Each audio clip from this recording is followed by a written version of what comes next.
The way Warhol would have done this in the 60s, when these paintings were made, he would have been painting these backgrounds by hand or with the help of his assistant at the time, Gerard Malanga. So for each of these paintings, and there's 40 unique colourway jackies, and for the majority that I'm staying exactly sort of true to colours that Warhol chose. So the naphthol red, which is the same red for the lips, the phthalo blues and greens. There's a lot of light kind of quite poppy colours, and there's a couple of Warhol colours from the 80s.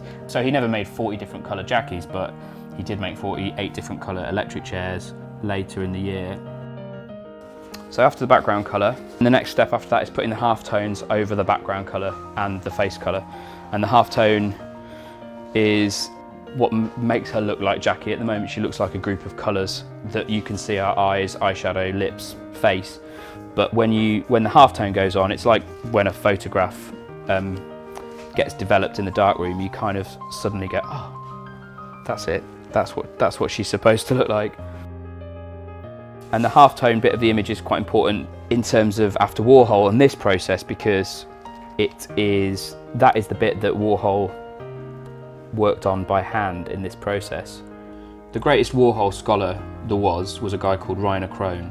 When he saw this work, the quote from him is, as long as you are using the original acetates, if you are working with a professional printer, the finished work, the finished articles that you create should be considered posthumous Warhols.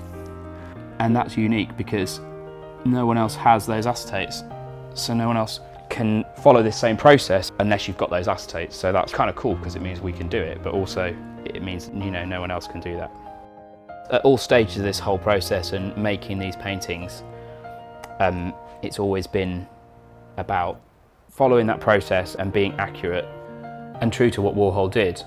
And Warhol himself famously said, I think other people should be able to do my paintings for me, which is why this is so exciting that we're able to do just that with love and care and accuracy today, 60 years later.